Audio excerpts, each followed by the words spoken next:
बिसायख'थियाव जेखौ खोथा होदों बेखौ मावलांगोन। बिसायख'थिनि समाव खोथा होदोंमोन जे एसेब्लाबो सरकारा जेखौ हायो जेसेबांसिन मावनो हायो बेखौ मावलांगोन। गोरिब दुखिया हावरिया आरो नोरजिया नखरनि सुबुंफोरनो राङारि अनसुंथाइ।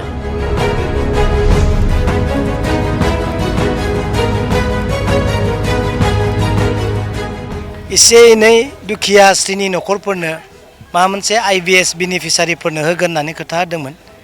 बेखौनो जायफोर थालांदोंमोन बिथांमोनखौ दिनै ससियेल वेलफेयार बिकलंग आरो जायफोर दिनै दुखिया श्रेणी नखरनि बिथांमोननो 10,000 चेक होबावनाय जादों।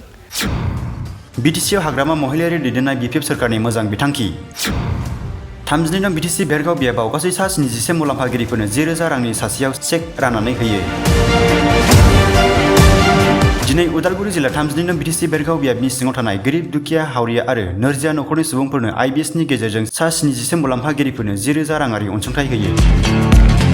बे अनसुंथाइखौ बारांगाजुलिनि IB नुब्लाङाव सानसेनि हाबाफारि लानानै 32 नं BTC बेरगाव बियाबनि TCLCनि मासिगिरि बिक्रम दैमारिया 77 मुलाम्फागिरिफोरनो राननानै होयो। खौरांगिरिनि सिगाङाव नखर नखर होनो हाजोबाब्लाबो होनो हानायसिम गावबा गावनि बियाबाव होनो नाजागासिनो दं होनना TCLCनि मासिगिरि बिक्रम दैमारिया ओरैबायदि बुङो।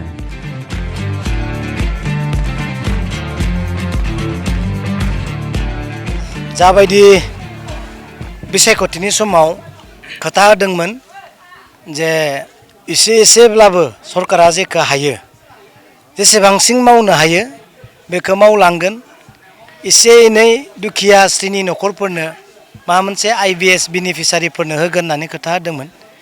बेखौनो जायफोर थालांदोंमोन बिथांमोनखौ दिनै ससियेल वेलफेयार बिकलंग आरो जायफोर दिनै दुखिया श्रेणी नखरनि बिथांमोननो 10,000 चेक होबावनाय जादों। दा गोबां दङ थालांनाय आरो गोबां दङ दासो जुरिजेनदों। बे जिथु सरकार जुरिजेननायनिफ्राय दासो जिहेतु 1 बोसोरबो जायाखै, दा बे जुरिजेनदोंसो।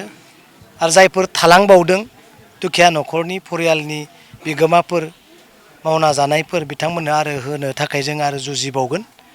आरो जायफोर इयुथनो होदोंमोन 2 लाख करि बेखौबो नेक्स्टआव निस्सय आरोबाव रायज्लायनायनि गेजेरजों मावबावगोन होननानै जोङो मिजिंथिदों। दा दिनै थालांनाय जाफोर आद्रा दङमोन बेखौ दिनैहाय जोङो बे फेरगाव बियाबनि बेनिफिसारिफोरनो जों राननानै होनाय जादों। ओरैनो दिनै जोङो 71 जननो होदों आरो गासैजों 1200 बेसेबांबा दङमोन जोंहा 1200। दा दिनै आरो 71 जों थालांनायखौ होदेरबावनाय जाबाय आरो नेक्स्टआवबो बिदिनो होलांबाय थागोन। जेब्लानो सरकारा होनो हानाय अबस्थायाव फैगोन जों होलांबाय थागोन। उदालगुरिनिफ्राय जुनुस बसुमतारिनि रिपर्ट BTC लाइभ 12।